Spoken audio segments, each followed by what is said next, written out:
addicts. Like, hey, Scoob, did you hear Nikki Blake is hosting a Scooby-Doo panel? No. Yeah. Like on today's Scooby-Doo episode, Scooby-Doo and Shaggy meet Nikki Blake. Yeah, in a Scooby Panel. Like, we need to get this puppy started. Okay, Nikki Blake, take it away, Scooby-Doo.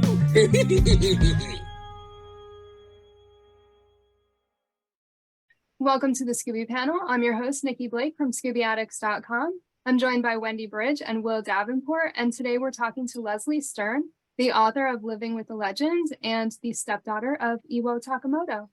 Leslie, it is amazing to have you here. We're so excited to talk to you. Oh, thank you so much. It's a pleasure being here. Pleasure being able to talk about Iwao. Yeah, we were just saying that it's great that you had such a wonderful relationship with him. Yeah, and especially the older I got, the the closer we got.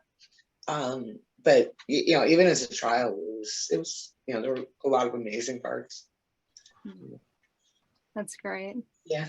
So Iwao Takamoto was your stepdad, and according to the bio for the book, your mom married him when you were 5 years old. Yep. What was it like growing up with him? Well, he always had a very calm exterior, but he was holding a lot in too. But I think my favorite memory from childhood, from being at 5 years old, was him teaching me about food. And if I had kids, which I unfortunately didn't, much to my mother's chagrin because she wanted grandchildren, but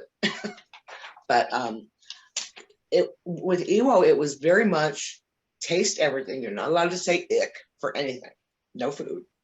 And I was eating sushi when I was 5, and because of him. And so and I loved it. And one time he brought me mackerel, and the thing about him is you couldn't just say, I don't like it. He always asked, why? Why don't you like it? And I had to be able to answer that at 5 years old. And with the mackerel, it was, I don't know, it tastes kind of oily. And he said, you're right, it is. It's a dark meat fish and it is oilier. And then he tried me, and then he never made me eat it again. But then he tried me on a different dark meat fish, wondering if it was just the mackerel or whether it was all dark meat fish. And it turned out I didn't really care for the dark meat fish. He never did it again. Never asked me to eat it again. But I always had to answer why I didn't like it. And I would raise my kids that way if I had it. And it's for me, that was it was a really good way to grow up. Yeah, that's great. That's hard to do a Scooby, but sorry. Can you tell us a little about you? Did you get into art or animation, or did you choose a different path? I went a different path. I'm the writer. I've been a writer since I was 10, and I can't even draw a stick figure. That my stepbrother could. He was very, very talented. He was a son from his first marriage, but he worked at Hanna-Barbera for a while. He worked on the Smurfs. But no, not me. I'm the writer. I'll give me words. So you wrote a book called Living with the Legends. Can you tell us a little about the book and what inspired you to write it? It was after Iwao passed, and I really did it as an homage to him. And it's filled with anecdotes and pictures, drawings of his, and a lot of pictures and things like that, like pictures of people that he really admired or he really liked, like Frank Langella, for one. I got a picture of him in there. Why? Because my mother and Iwao went to see him in a play, and then of course they only had front row center seats. And Iwao looked at my mom and said, "Barb, I'm switching sides." He was so gorgeous. I mean, he was so amazingly gorgeous when he was young. He's like, "Barb, I'm switching sides." But yeah, he was funny. He was very funny. But that's really, my mom was the editor on the book, so everything had to go through her. It had to be cleared. Even pictures that are in the book, they're either from her, either she had to approve them, or what's now Warner Brothers, which was Hanna-Barbera, they had to approve it. And I couldn't put Scooby on the cover, which is the only reason he's not. No, that they wouldn't let me do. I could put him in the book, but I couldn't use him on the cover, which kind of irritated me. I wanted to, you know, but, but that was really, you know, that was really why I did it. And I think at that time, once Iwao was gone, my mom and I got closer. And I think it was, a lot of it was to please her. I don't think Iwao would be pleased at all with the title. I can tell you that. He was far too humble. He didn't think of himself as a legend like we all do. Like everybody in the world does. That is how even the people that worked under him, they all call him a legend. Absolutely. Well, I sent you that drawing that Scott did for it. Yeah. Yeah. And you can, and they all adore him, right? That one. Yeah, and that was his perfectionism. Because you asked. Yeah, he was a perfectionist at everything. What was it like working with your mom on the book? That's an interesting question. It was fine. I mean, we didn't have any problems or anything. But she had to approve every word that was in it. Which was fine. You know, I wanted her to have the approval. But she is cited as the editor. So yeah, it was fine. We didn't have any problems. That I can think of. How did Iwao Takamoto inspire you? I think what Iwao did for me was he inspired the humanity in me, and also looking beyond the purely logical, because my father was a very coldly logical person, and I kind of picked that up somewhat, and Iwao was like, no.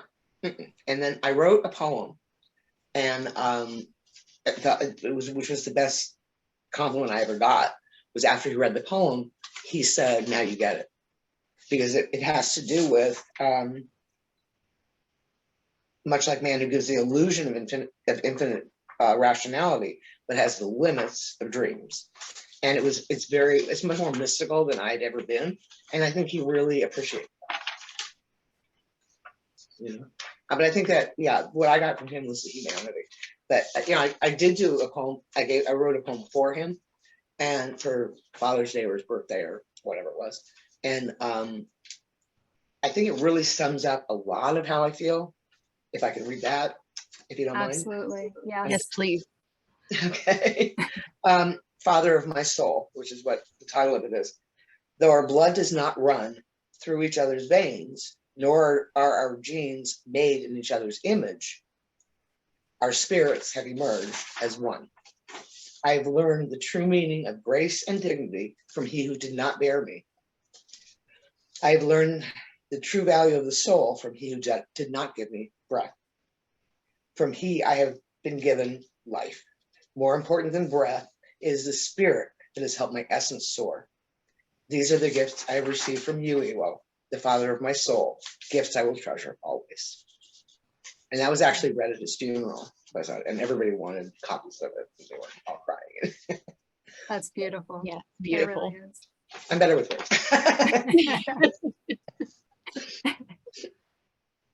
Can you share any funny stories about Iwao Takamoto with us? Well, there are so many.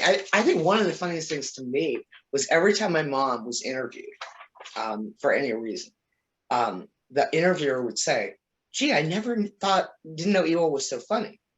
And she would give him a look like, what are you, nuts? How could he create all these characters and not have a sense of humor, you know?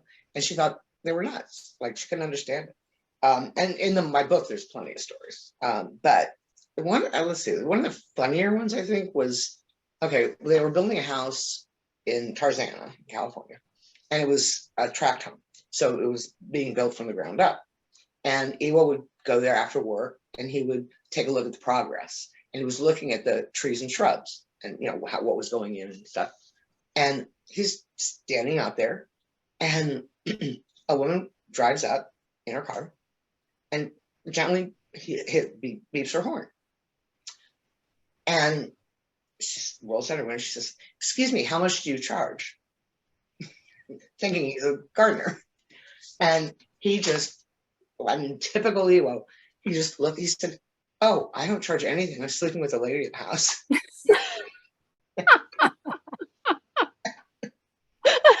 Yeah, that was Iwao. Oh my gosh. Yeah. Oh, that's funny. Yeah. I can see why he would have gotten along well with Joe Barbera based on some of the stories that I've heard about Joe from people that knew him. You're kidding, right? You haven't heard any of the real stories about Joe Barbera. Well, first of all, he was really upset because Iwao got my mother, because Joe wanted my mom. And he was like, "How come this little pipsqueak is getting her and I'm not, you know?"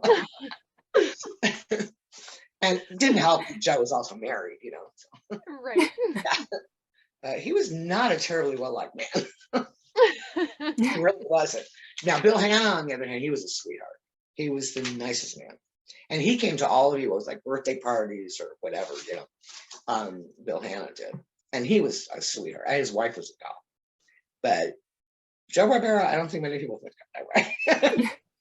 He's not a nice person. Plus the fact that he always kept trying to get credit for things he didn't do. And then finally, he somewhere along the line, he said, "By the way, you know, Iwao Takamoto was the one who created 85% of all the characters." And Iwao would actually cause problems for Joe, because like for Magilla Gorilla, for example, they hadn't decided on a story. They had no idea. And they just said, "What if we do a gorilla?" And so they sent Iwao back to do the drawing, which took all of 10 minutes, whatever. And he did Magilla. And then he brought it in. And then there was a panic. Like, what's the story going to be? We got to get the writers in. We got to get the, you know, and they had no clue because he was so quick and, you know, at designing things that it was kind of tough. It was hard on the rest of the people.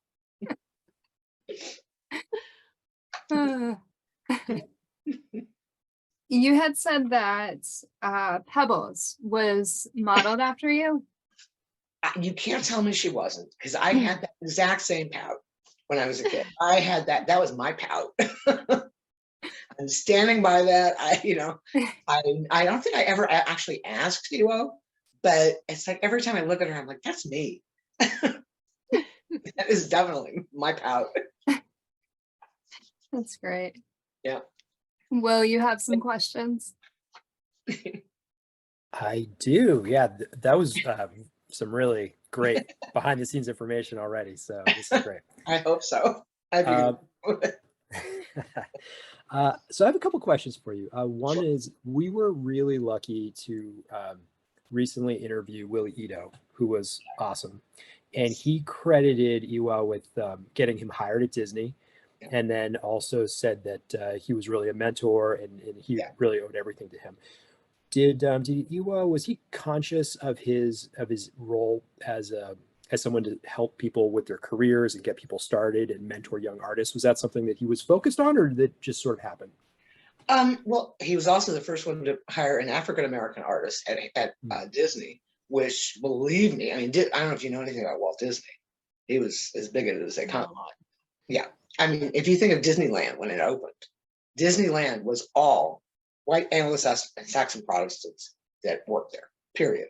I mean, no one, even behind the scenes, no one was anything other than, you know, than that. So, but he also hired the first Black person as an artist. So that was, I think, pretty cool. And he was really happy about doing. As far as being a mentor, I think he, you know, certainly he knew he was doing it, but he was a very humble man. You know, he was not a kind of person who would say, "Oh, I did this and I did that." No, that's not something he would do. You know, I'm sure he mentored. You know, Seth MacFarlane works at Hanna-Barbera. You know, I'm sure he had an effect. You know, and I know he did for Scott Shaw and Scott Gerald's. And I know he helped Jerry Eisenberg as much as he could, you know. And with Willie, I mean, who I adore. I mean, Willie is the sweetest man in the world. He really is. But I don't think he was really, he was too humble for that. You know, he wouldn't take that kind of credit, you know. I mean, he was tough on them, that's for sure, you know, like to make sure everything was right. But he was, you know, but not in a mean way or anything like that. Just, you know, he was too humble to take all that credit. Yeah, you know, that's funny. That was actually going to be my next question, was that Willie talks about how tough in a constructive, good way Iwao was with his criticisms, and that at first Willie thought maybe he was in over his head and like, what did I sign myself up for? No, and so I was going to ask you, yes, he's amazing. And I was going to ask you if he was that sort of disciplined in all other aspects of his life. And you mentioned that he was. Are there any other examples of how just in his day-to-day he was really precise and had high standards for things? Yeah, I can give you one, which also goes back to Nikki's question about a funny story. But it was one 4th of July. We were having a lot of family was over, you know, we're having a big barbecue thing, and Iwao had just gotten a new barbecue, and he's putting it together, and my mom and I are standing there, and we're looking at him, and we can see he's losing patience. There's a part missing. One part was missing. And I looked at my mom, she looked at me, I said, it's going to end up in the pool, isn't it? And she said, yeah. And 5 minutes later, that barbecue was in the pool. And the poor pool guy had to try and haul it out, which was not exactly, but he didn't have that kind of patience with anything. Even the screen door, which I think is in the book, but there was a screen door going out to the pool, and you know, it was a big screen door, and he kept nagging my mom because it wouldn't work right. It wouldn't open and close the way it was supposed to. And he kept saying, please, Barb, get it done. And finally, he came home one night, took the screen door off the hinges, folded it into a very small little square, and threw it in the garbage. And he said, okay, now you're going to have to get it fixed. So yeah, he was great. That's really funny. Yeah.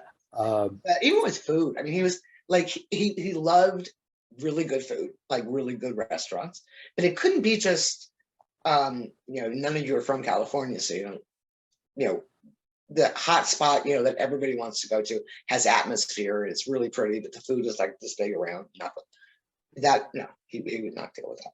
If he wanted a hamburger, it had to be a greasy, juicy hamburger. If he wanted, you know, and he wanted a Pink's chili dog, period, you know, or he wanted really good food, and it had to actually be amazingly good tasting food, you know. And yeah, he didn't have patience for stuff like that. So that leads me to another question. You already said that you don't draw, that you're a word person, but when you were younger and you were growing up, you know, most kids draw whether they like it or not. Did you actually try to draw at some points, and did you ever ask him to teach you anything, and did he ever teach you anything? I didn't. I never did. He never did. My stepbrother was an artist, and but no, that just wasn't one of my.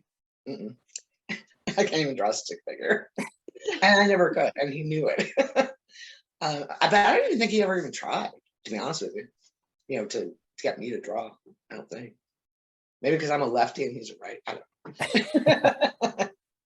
But yeah, but he always said that if he couldn't use his right hand, he would use his left, and if he couldn't use his hands, he'd use his feet, because animated drawing and all that comes from your heart, doesn't come from your limbs. So. That's great.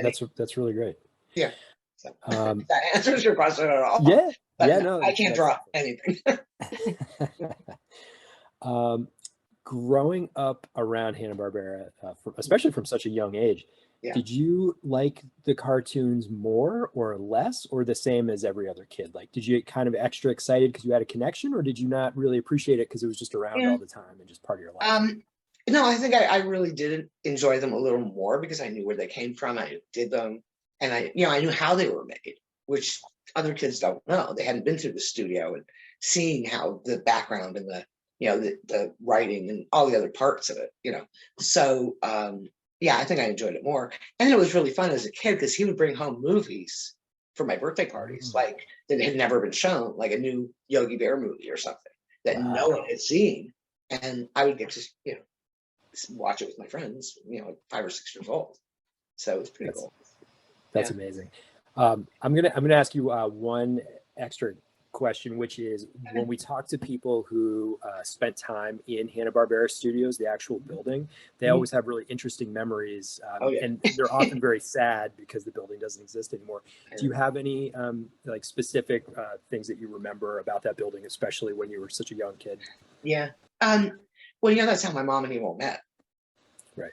Right. Is my mom was in the PR department at Hanna-Barbera, and Iwao was in animation. And, so I went through there a lot as a kid. And I mean, all I remember is just laughter and all the guys just having so much fun. I mean, I can't imagine that anybody in the animation department, Iwao, Willie, Jerry, anybody, that they were actually working. I don't think they ever felt like they were working. It was just all fun. And, so the specific memories, it's just meeting everybody, going and seeing how things were made, how the animation was actually done, cell by cell, and all that kind of stuff. And it was fascinating. I loved it. Yeah, that's great. Well, thank you so much for answering my questions. I will turn it over to Wendy. Well, you've kind of answered my first one, so I'm just going to tweak it just a little bit. So obviously you did spend quite a bit of time as a child in Hanna-Barbera Studios, and it sounds like it was a very positive experience for absolutely. you. Yeah, always. Yeah. As far as I can remember, so I don't remember any bad was there obviously there's a lot of moving parts to animation. There would have been a lot of things going on in the studio. Is there any particular part of the animation process that you got to see that was your favorite? Like, I want to go watch them paint the backgrounds, or I just want to, watch my dad doing what he's doing. Like, was there anything that was like, that's the thing I'm most excited about? I think the animation department where Iwao works in, it was just so much more fun. Because all the other parts were really in dark rooms and, things like that. It wasn't fun. Whereas that room was always fun. Where, when they're drawing and they're, designing and creating and all, that was fun. But, I mean, it was all interesting. But from a fun aspect, animation. The actual drawing there of the character. Definitely. Yeah. And I have to know, how much did everyone at the studio love when Iwao would bring you in? One thing about Iwao was that he was not what's the word? He was not into nepotism at all, ever. So I don't even know if he knew I was there. I mean, he might, I'm sure he did, but I would go in there with my mom, or I would go in there with Iwao sometimes, for different things. But I don't think that much, that much about that. So you weren't a troublemaker then, were you? Oh God, no. Not with Iwao. It was just Stefan. No, you were never a troublemaker. Believe me.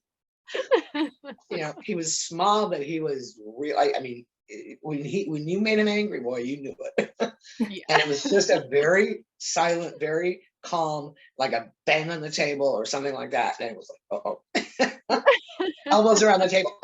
And it was. Yeah, no, you didn't mess around. So I couldn't even begin to count the number of amazing characters that Iwao has created over all of those years. Yeah. But do you know, did he have a favorite character? And what was your favorite character out of the ones that he created? I mean, it's a legit question. It really is. I don't really think he had a favorite. I think it was. I mean, Scooby bought him his house, so that was my mom's favorite for sure, because they wouldn't have had the house if it wasn't for Scooby. But I think Lady from Lady and the Tramp is from both of us is a favorite. Yeah, and I always loved Magilla Gorilla, even though it always made me cry. I couldn't actually. I can't watch the show because it's so sad. They keep bringing it back. It is. They keep returning him. It's so sad. But then when I was a kid, I had a crush on Johnny Quest. So Yeah, I get that. Yeah. I get that. Yeah. I have a Johnny Quest jacket. I have all if you saw the other room, this is my library that we're in right now, but Yeah. if you saw my office, it's like a shrine to Iwao.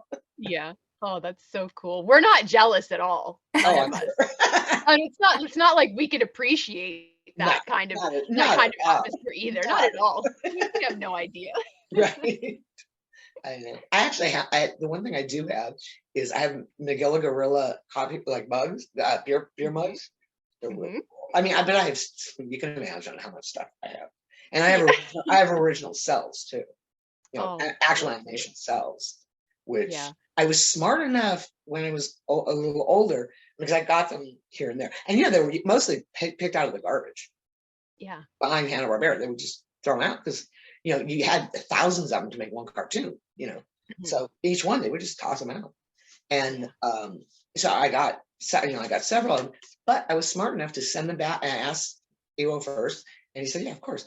And I sent them back, and I got Bill and Joe's signatures on them. That's so cool. Oh my gosh, Yeah, that's great. yeah, That's great. yeah. Oh, yeah, that's Yeah. so Nikki, was it Bob or was it James Tim Walker that told us the story about digging the cells out of the garbage can? It was Tim Walker. It was, yeah. Mhm. And so like It that was. is so, I mean, I I know. understand it because like you say, there was so many of them to even Yeah, make exactly. one cartoon. But for Right. us now looking I know. back, like that is, oh my gosh. I know. What? It's hard to imagine that back then, that back then when there was no computer generated stuff and Yeah. you couldn't do it.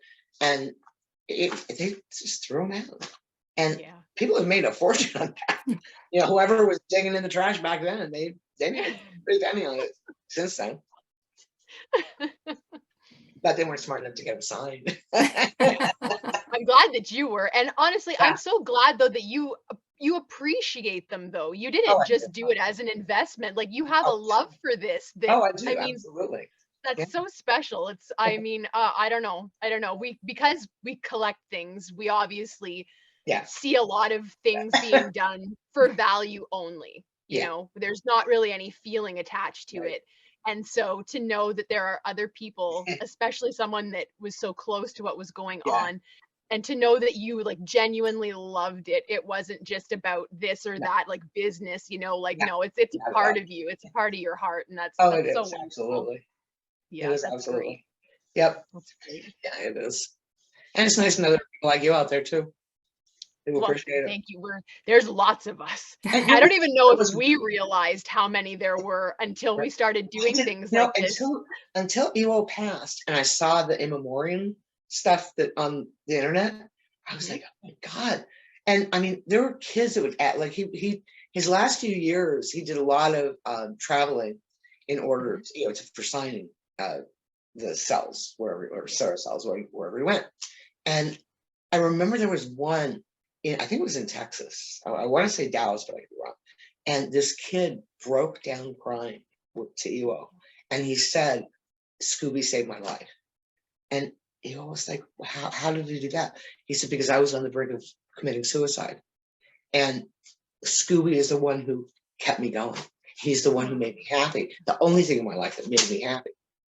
And it's like, wow, to see that kind of emotion that he could pull out of people is amazing.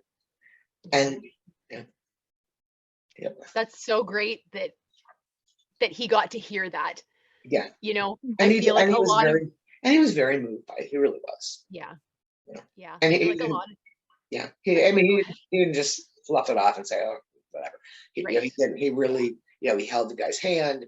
He was really very moved by it. So yeah, that's great. I feel like too often that kind of connection doesn't come until after someone has passed away and they don't get to see the full breadth of like what you meant something to me, you made something that made a difference in my life. We talk all the time about how not just when we were kids but now as adults, there's a lot of bad stuff in the world, and Scooby is a safe place where we can go and there's nothing bad in it, and we're gonna feel good when it's that's over. why And Scooby was put into the show, is because before Scooby was added to it, it was just the 4 kids.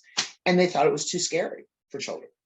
So they said, we need a really big, funny dog in this, you know, and went to Iwao and he gave it to us. But without, if you can imagine the Scooby show, the original one, without Scooby in it, but just the 4 kids, it would have been really scary for kids, you know, ghosts and goblins and ghouls and stuff. And it would have been terrifying. But then you add this big goofy dog, you know, and you know the story behind that, I'm sure. Oh, if you want anything that you want to say, please. We don't assume we know anything. How he created Scooby was there was a lady at Hanna-Barbera who raised Great Danes, and she was a breeder. And so he went to her and he said, what is the perfect Great Dane? What is it supposed to have? And she said, oh, it has to have a spot here, that spot there, and the ears have to be this, and the tail has to be that. And he went the exact opposite way. You know, so it would be funny. Because but he found out what the proper Great Dane should look like and then turned it upside down. Yeah, that's so great. Oh my gosh. Like what a genius thing to do. I mean, really, I don't know if people listen to that and make the connection. Like that's a very smart thing to do. Like that's not just anybody can come up with something like that. No, that's really special. Not. Yeah, you're right. You're absolutely right. And the funny thing is, with all the dogs that he did create, and he was, I don't know if you saw it on the Westminster Dog Show, you know, that they have on Thanksgiving. They did a tribute to him the year he passed. Oh, really? Yes. Oh, they wow. did. And I got I found a way to get the DVD, you know, and then I copied it for my mom. And but he had created so many dogs, and he never had one. I had a dog when I was really little, but after that, they never had dogs, and they were not. And like, I think the cartoon I sent you, Nikki, the one that he did for my mom. See, I told you not to get it. You know, and he never did it, but he created all these amazing dogs. You know, Astro Muttley. You know, all these great dogs. Yeah, that's so interesting that he didn't have one. No, he really didn't. Yeah, that's he didn't grow up cool. with one. You know, his parents never did. So obviously Scooby is what is the most near and dear to our hearts. Right. I can't imagine why. How did Iwao feel about him though? You mentioned that obviously Scooby paid for the house, so he liked him in that sense. But did he have any special love for Scooby, or was Scooby just kind of another job that he did? Well, I don't think he never thought of his work as a job anyway. I mean, he said, he told me a million times and everybody else, he never works a day in his life. So you can't say it was another job to him. But, you know, I think every character he ever created had a special place for him. I don't think Scooby was any more or less than any of the others, really. I don't think, but I don't know. I mean, not that I ever heard. Yeah. So Iwao passed away in 2007. That was 38 years after Scooby's debut. Yeah. Obviously, since then, Scooby's popularity has grown even more than what it was back in 2007. Which is kind of odd, actually, because little kids today, little kids, like 9, 10 years old, they will say, that's not the real Scooby. They can tell the difference. Yeah. Today's Scooby and the original. I'm glad you said that. I'm glad you. I'm not too fussy on the modern iterations of Scooby, so I'm glad you said that. Yes. Sorry. So how did Iwao feel about being able to see how popular Scooby was and how much people loved him? Like, did he notice that, and do you think it meant something special to him? I'm sure that he felt that he was. I mean, he was proud of it, but he was so humble. You know, he really was. So I can't really say that he was, you know, that it was that. But he, you know, I know that they're doing new things with Scooby now, and they always have. I mean, I don't think you even realize, but I mean, how many times Iwao was asked, and I've been asked, in the back of the van, were they smoking pot? Well, you see the smoking up, and they're all eating all the time. Scooby and Shaggy are always eating. Like, and he was just like, what do you think? Yeah. And that's how I answer. So, and then there was a time also in the original where where Joe Barbera became a vegetarian for a while, and it went from all the hamburgers they were eating to veggie burgers. So I mean, I don't think it bothered him that there were changes being made, you know. But you know, he was too humble to take that kind of. Yeah, I mean, with all the awards he won an Emmy Award, he won, yeah, all kinds of awards, so many awards, and he was just always humble about it, you know. And maybe saw someone that had been a voice in a show, he wouldn't bother them. And I don't know if you were going to ask this or not, but my mom and Iwao were in New York, and they had just done Ed Grimley, so Mark Short was. They knew him really well, and they were on my mom and Iwao were on one side of the street, and Marty was on the other side. And my mom was like, "Oh, Iwao, look, there's Marty Short," and he said, "Oh, leave him alone. He's with his family," you know. And all of a sudden, screaming from across the street, "Iwao Takamoto!" And it was Marty, and he came just running across the street to see him.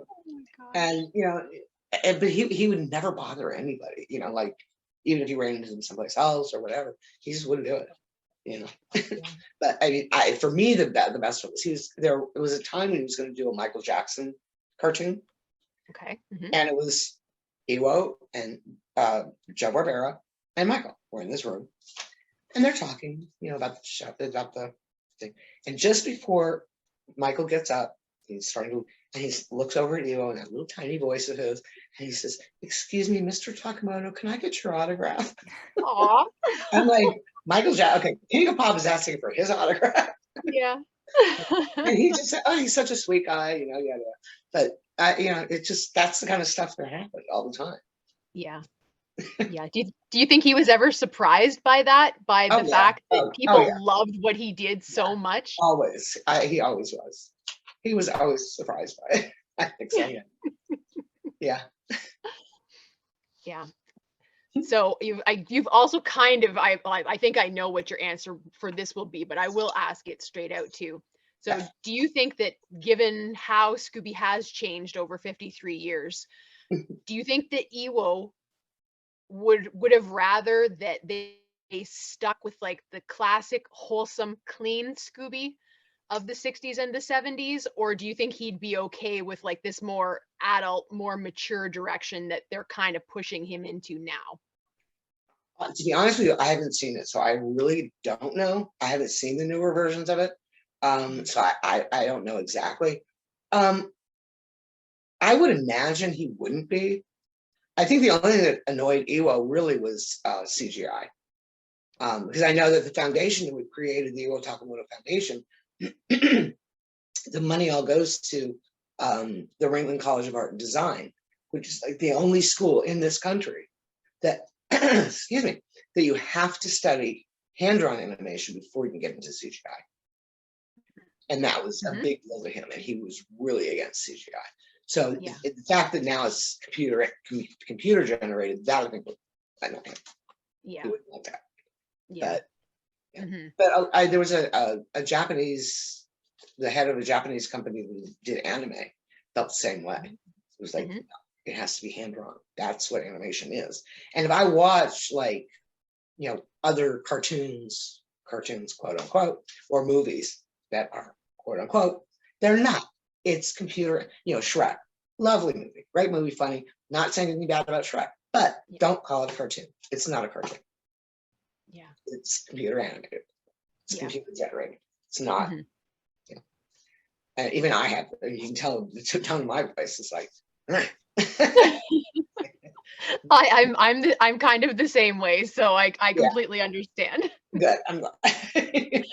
I paint in a traditional medium, and although I can't say anything bad about the digital though, because Will is an amazing digital artist. So Will, this is no slight to you at all. You're amazing, and what you do is amazing. And I'm not saying that it isn't. It isn't an art form, and it isn't amazing. It is.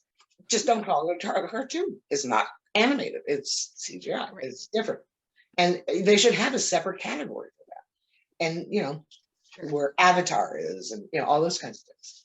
And Shrek, it's not cartoons. Yeah. Sorry. So is there anything in either your career or your life that you haven't gotten to do yet that you would still really love to do? For me, yeah, the only thing I haven't gotten to do is on one of my novels, I did the screenplay, and I'm really anxious to see to fruition. That's the only thing I make, and it's a novel. And I got a call from Ron Howard, who said that it was the best script ever that he had ever read from the actual author. So I was like, okay, show me the money. Show me the money. And he's like, but we only do big CGI movies now, yada, yada, yada. I'm like, and the weird thing about Hollywood is that one would think that if Ron Howard, for example, or any big director, that if it wasn't good for him, but he loved the script, why wouldn't he just pass it? Say, do you mind if I give it to so-and-so because I think it'll be good for them? They don't do that. They won't. Yeah, that's too bad. Yeah. That's really not. Sucky, yeah. It's kind of sucky. But that for me, that's the only thing that I would like to do. And I would like to write the screenplay. And of course, win the Oscar. Of course, win the Oscar for best screenplay. Other than that, not much. Who knows? You got lots of time left to achieve all of your dreams. Don't even laugh about it. It'll happen. As my people say, from your mouth to God's ears. And in the same vein, was there anything that Iwao didn't get to do that he maybe would have really liked to have done, or do you think that he accomplished all that he set out to do? Dave passed away. He was getting dressed for work. He was on his way to work and hauled off in an ambulance. I mean, no, there was not that I know of anyway. I don't think there's anything. That's great. That's yeah, really great. No, he accomplished everything he ever was on. Yeah, he did. So we all know artist and animator Iwao, but to you, he was dad. Yeah. So could you describe the difference between dad Iwao and the artist Iwao that we know? And is there anything that's like not common knowledge about him that you would like for other people to know about him?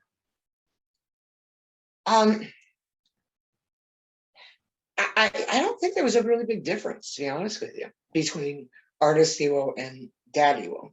I really don't think there was a big difference because he was a perfectionist at work. He was a perfectionist at home. I mean, I can tell you that Manzanar had a huge effect on him, even though he really didn't, like with me, he would never tell me about it.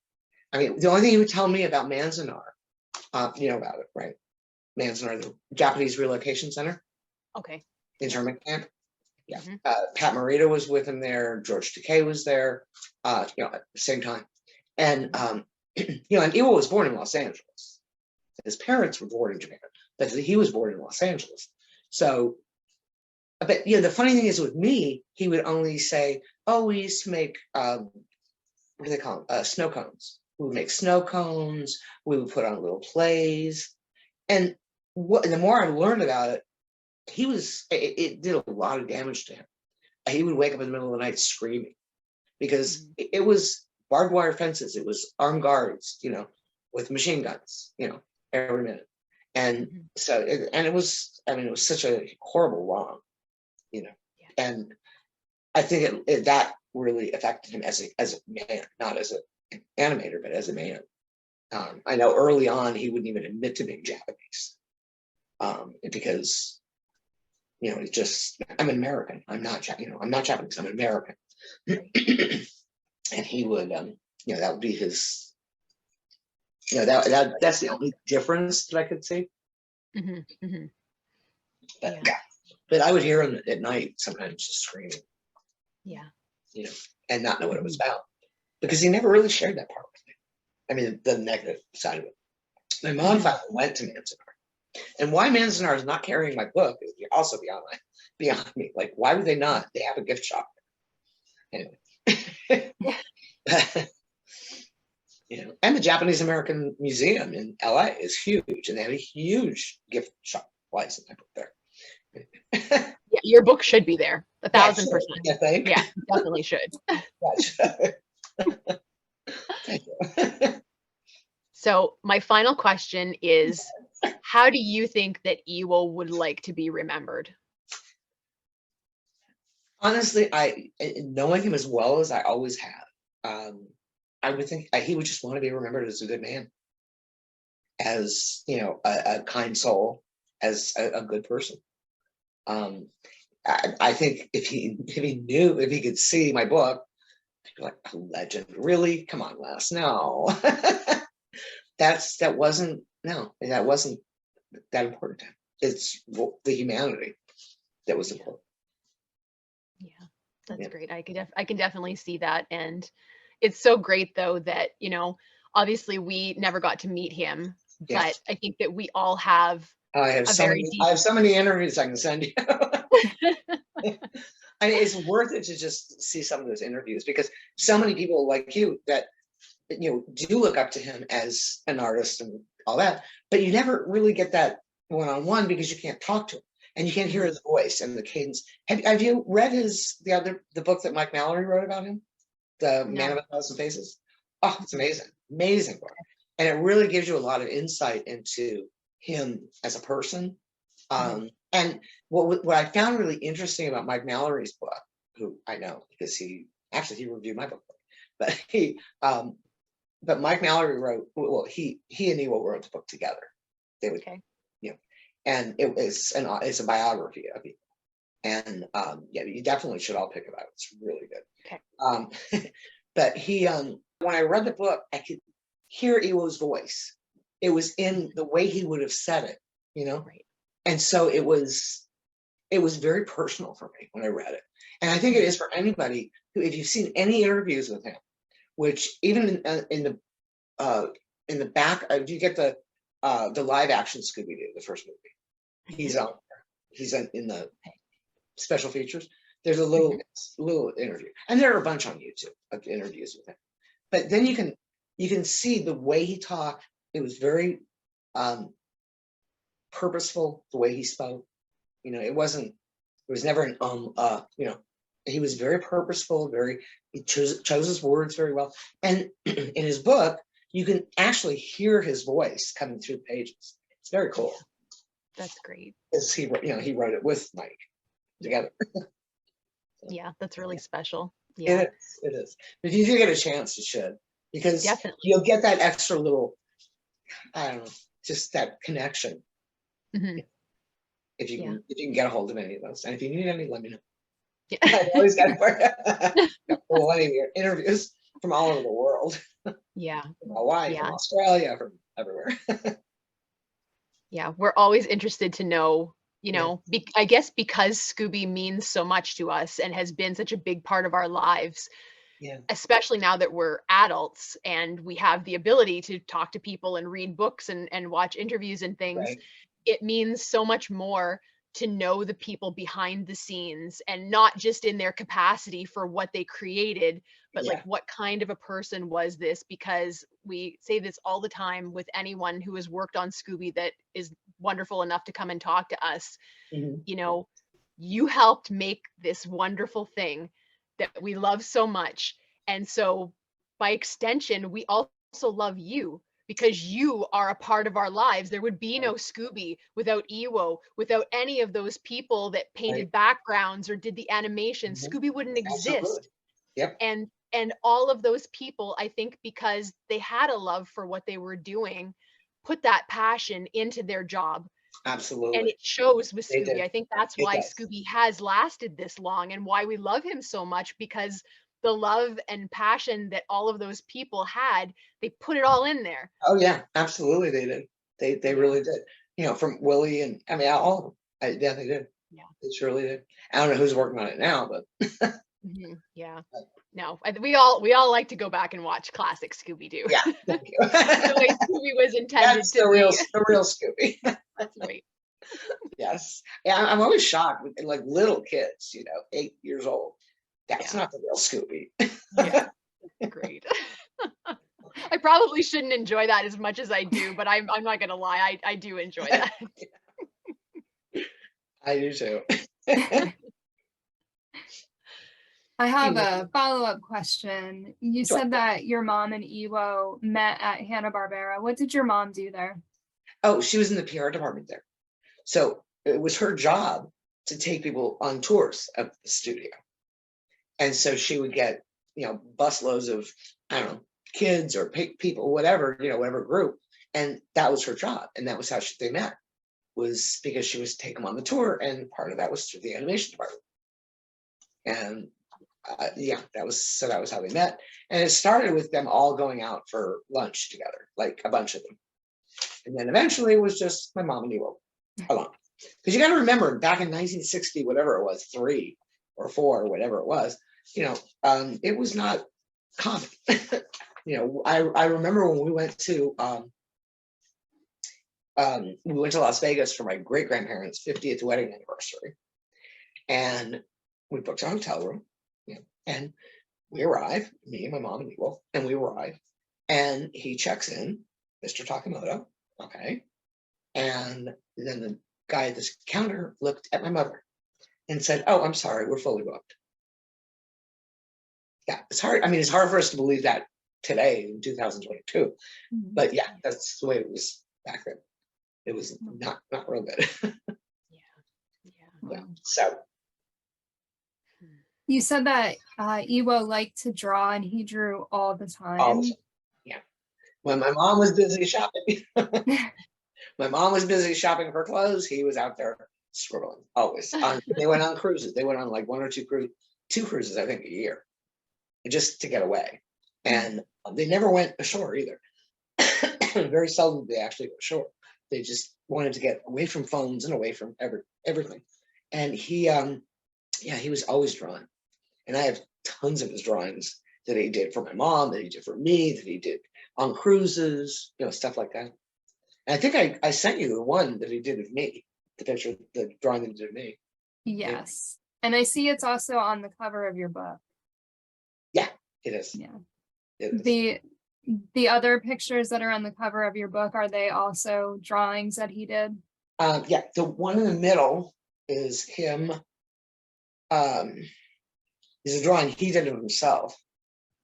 And actually, I think it's part of one of the cards that he from my mom, that he did for my mom. Mm-hmm. And the other one was just a drawing that he did, on a cruise or whatever.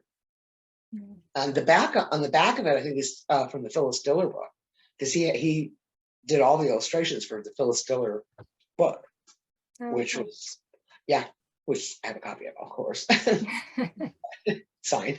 But he did a lot of other things. Mm-hmm. And but yeah, and I think the funniest one with Phyllis Diller with that book was, I mean, I don't know how up you are on Phyllis Diller, how much you know about her, but one of her big things was the cigarette with the long holder. Mm-hmm. And the only thing she ever said to you once, she said, "I don't smoke. That's just a prop," because he actually had smoke coming out of her mouth. And she's like, "I don't really smoke. It's just a prop." So he had to kind of change that. But other than that, I mean, it's amazing. Some of the drawings in it are amazing. Yeah. So she was one of the guest stars in the second series of Scooby-Doo, the new Scooby-Doo movies. And it's funny because she has that cigarette in the episode, which is kind of odd because now you would never see a cigarette in a cartoon. No, right. No. But with her, it was just a prop. She didn't really smoke. Yeah. And I think in a lot of movies, to be honest with you, they don't. Yeah. The prop. Mm-hmm. And it's always a prop now for the bad guys. Yeah. Do you have any other stories that you want to share with us? Anything? Oh, God. Anything.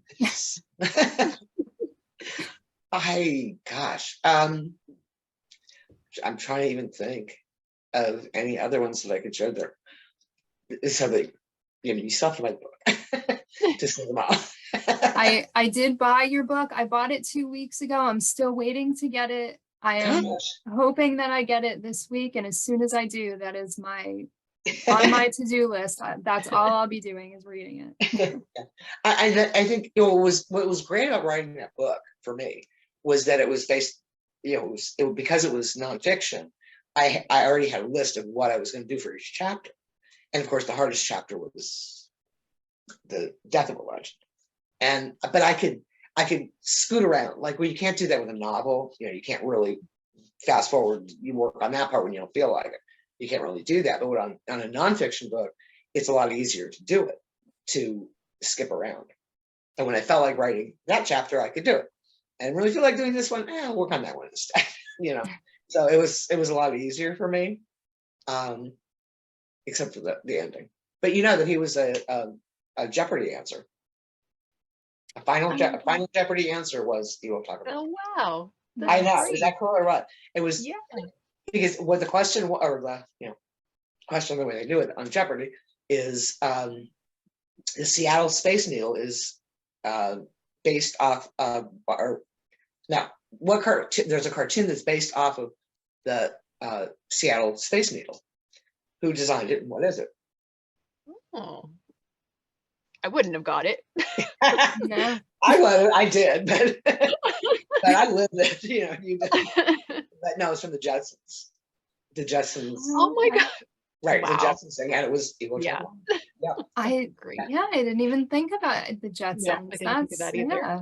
I'll give another trivia question I can ask all of you. See if any of you can answer it. What did Barney Rubble do for a living? Oh my gosh! Did he have a job? Hmm? He had a job? I mean, I remember him driving to work, so obviously he worked somewhere. Oh my gosh, I don't even know where he worked. Anybody? Oh, I'm so embarrassed.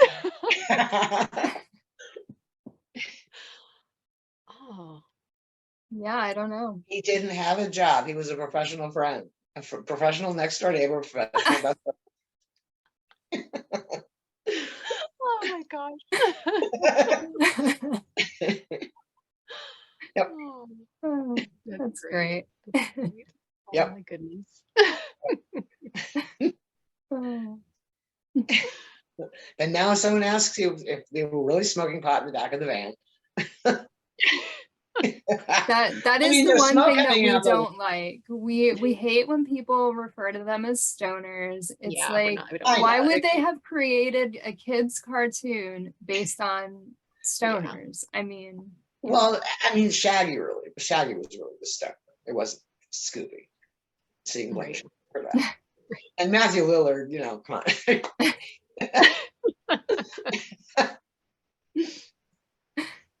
But Shaggy and it was really Shaggy who was the stoner, not the other kids, and not Scooby. Right. But he never really did answer it. He had this shrug that was very Iwao.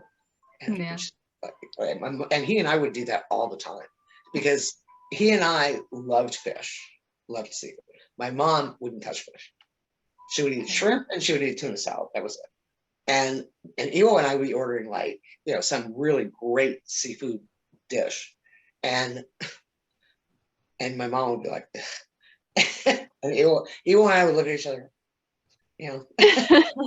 what's wrong with her? She doesn't know what she's missing. It would just be this shrug.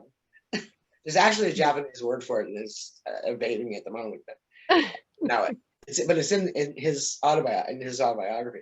He uses that word, and actually Rita Hayworth uses that word in one movie. Oh, I know. What are the odds? And anyway. wow. Well, Leslie, it was amazing talking to you. Thank you so much for your time. Like we so appreciate this so much. Yeah. It's great to learn about the person that he was. Like Wendy said, none of us ever got to meet him. And, being able to talk to you about him and learn more about him as a person just really means a lot to us. So I hope I helped. Oh yeah. Oh, so much. This is like a highlight. I mean, I'm pretty sure that the others will feel this way too, but I'll only speak for myself. But this is like a highlight of my life. Oh, So thank you very much. This was amazing, it's my just pleasure. amazing. That's the only Yeah. word for it. So thank you. Oh, it's my Absolutely. pleasure. Thank you for your time. It's been great. Oh, Great it's my stories. pleasure. Good. So, I do want to do a quick Okay, shout so- out to Scott Geralds because he connected us, and that's right. I just want to thank him. Well, yeah, he did the in memoriam he and Scott Shaw did the in memoriam Yeah. very well. I Which is know he beautiful. absolutely adored Iwao. Yeah. Like he talks so highly of him. Yeah. And it's just amazing. It's yeah. Yep. And I love Scott too. So, Yeah. and the funny thing is Jerry sent me the in memoriam in black and white when they first designed it, and he kind of wanted my permission. And the weird thing is, my mom never even got it. Oh, It's kind of weird. She never got the in memoriam, the color one or the black and white one, and it was sent. Jerry sends it directly to me for my approval, but not my mom. Kind of weird. I don't know why that was. interesting. Yeah. Yeah, it's odd. And I have it in my hall. Yeah. Nice. The picture that Iwao drew for Jerry Eisenberg, what is the story behind that? Because it's really funny. It was. I know, it's hilarious, isn't it? I think it was a birthday card to him, and I actually got it from Jerry, and he was able to cut and paste it together so I could have one big piece because it was too big for anything. But and there really is. I think it was a birthday card to him, and it's just the first pain is from his circumcision at his breast, and what did he do to eat? I mean, it was just. I mean, that was their sense of humor also together.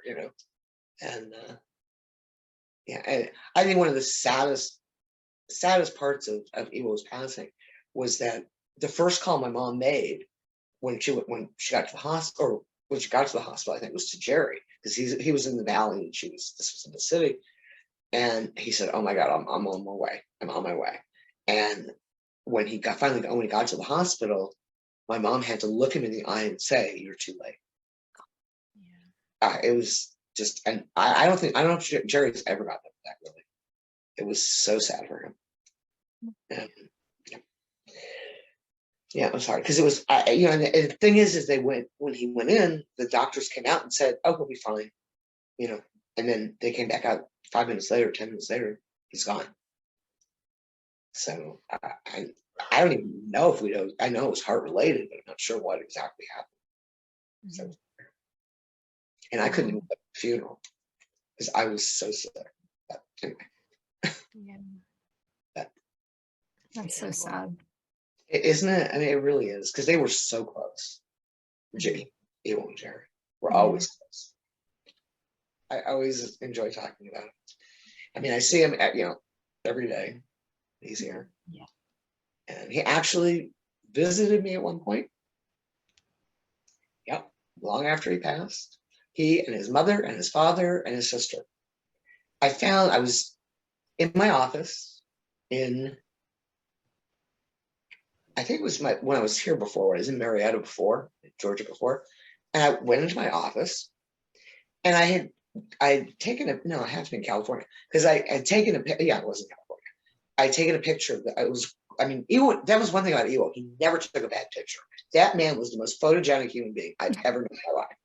He never took a bad picture. But this one, it was I love this picture. And so I took it out of my mom's album so I could scan it and I could have it. And I kind of forgot, and I found it. I went into my office and I find it sitting on my desk with 2 DVDs sitting on top of it of Japanese New Year's Day recipes. I'm like, why in the world would I have recipes in my office or DVDs? Because I don't have a DVD player in there. Why would it be? And finally I went to a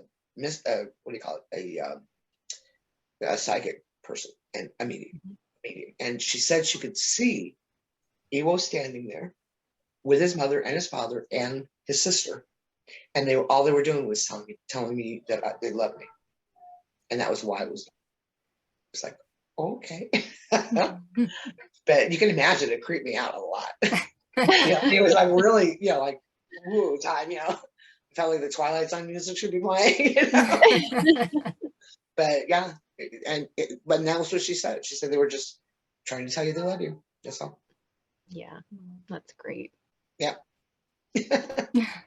But I mean, my mom and Iwao both really believed in that because I mean, all that kind of stuff because, I think I tell it in the book, and I'm sure you've heard the story, is that supposedly, but my mom and Iwao had both gone to Maya Perez, who is like world famous psychic. She was written up by Carlos Castaneda, and they went to her, and she said that 5,000 years ago in China, Iwao had been the court artist, my mother had been the court princess, which makes sense, and they have been looking for each other for 5,000 years, and they finally found each other in this lifetime, and they never have to come back here again. And they would use it against each other sometimes. Like, you would looking, they would get mad at each other for something and say, "You've been looking for me for 5,000 years. Get used to it." But yeah, they believed it, and who am I to not believe? But yeah, they would use it against each other sometimes. Get over it. You've been looking at me for 5,000 years. Go deal with it. Yeah. Do you happen to have pictures of your office in the book that show all of your cells and everything? No. No. No. If you would ever be willing to take pictures just so that we can see it, that would be amazing. The ones you would love. Some of the drawings that I actually just got because the trust was all fouled up and everything. But the drawings that Iwao did for my mom were hilarious. So I mean, they were so funny. Like I just sent the one. Have you seen it? Did you? Yes. Yeah. I mean, Yeah. It's amazing. Yeah. And I mean, he did a lot. Like those things would be really fun for you to look at. Yeah. But I mean, I have his drawings everywhere in the house. I think, I have them in my kitchen. I have some above. Just small drawings that he did, and my hallway has them, and my office is all the actual cells and Sarah cells and all the things that are showing, and his drawings. Yeah, I can send you over some of his drawings for you to look at. Yeah, you can share it with everybody. Okay. Yeah. We love to see everybody's collections. So Yeah. and your collection just is just amazing. I mean, I have but right behind me I have a Scooby umbrella. Actually, I think I got 2 Scooby umbrellas, which were not available to the public. So I don't know if you got any. I don't know where you found them. You don't have them, do you? You haven't been able to get the Scooby umbrella, have you?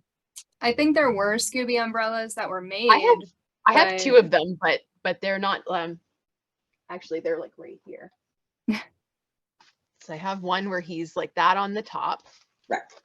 And it's cute, but it's not the one from. And then a big one. But those are the only 2 I've ever seen. So yeah, no, these were actually from the studio, and they were collapsible and real yellow. I think they were yellow. I think I have 2 of them. So, I know we start comparing all of our collections now. We're going to be here for a long time. Not that I wouldn't love to. That's funny. Yeah, I'll be happy to share some of it with you. With pictures. Oh, that would be amazing. That would be great. Yeah. Actually, I think I just took some pictures because I just got those cards. They were in storage, and ugly long story, but anyway, which I won't get into. But anyway, they were just sent to me, and 5 are missing, which is really annoying me. But of the 19 that there were, I've got whatever that is -5, 14. So I've got most of them, and I had to get them hung. So it took a while to get someone over to hang them properly and all that. And I had to move other things around because I had some big posters and things that he was. I like the Scooby movie that he directed. He directed a Scooby movie, and he signed that. So I mean, I have so much stuff. So I all had to get moved around to make room for all this stuff. Yeah. That's great. Yeah. Well, I will definitely put the link to your book in the description of the video. Okay. So we'll make sure that people know about it.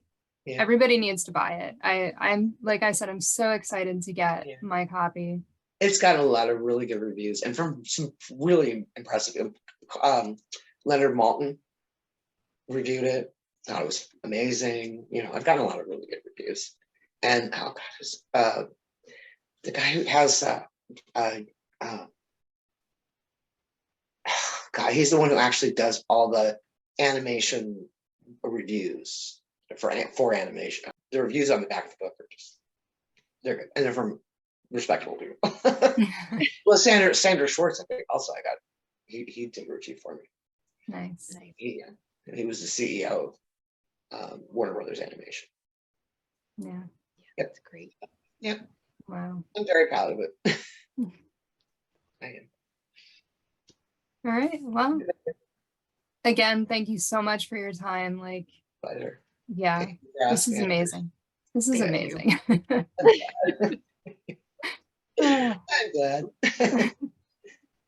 I hope you enjoyed it. Very sure. much. Very, Yeah. very much. Yeah. And I hope I answered all your questions well enough.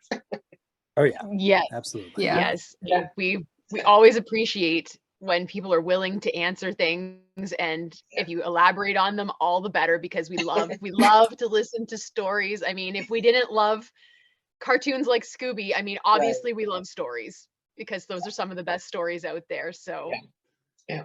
thank you for sharing with us. It's my Yeah. pleasure. My pleasure. All right. Well, you guys have a great evening. You too. enjoyed- Thank you. Thank you Enjoy again. sharing with you. Yeah. My Thank pleasure. you again. Thank you Okay. very much. Take Yeah. care. Bye-bye. Bye. Thank you for tuning in to another Scooby panel. I'm Nikki Blake from ScoobyAddicts.com. If you like these panels, please subscribe to my channel for more great discussions. A huge shout out to our patrons, Ross from ScoobyFan.net, Scooby-Doo of Roblox, and Ruth Elliott Hillston. If you would like to support the Scooby panel, please go to patreon.com/ScoobyAddicts. A very special thank you to Living with a Legend author and Iwao Takamoto's stepdaughter, Leslie Stern, artist and Scooby fan Will Davenport, and artist, blogger, and Scooby collector Wendy BRYDGE. Scooby Panel is available in podcast form on most podcast platforms, or as a web series on YouTube. Scooby and Shaggy were voiced by Scott Innes. Check out Scott's website, onescottshop.com. Scooby Addicts artwork by Will Davenport. Video editing by Nikki Blake. Music composed and performed by Bovine Nightmares. Please join us next time for another Scooby panel.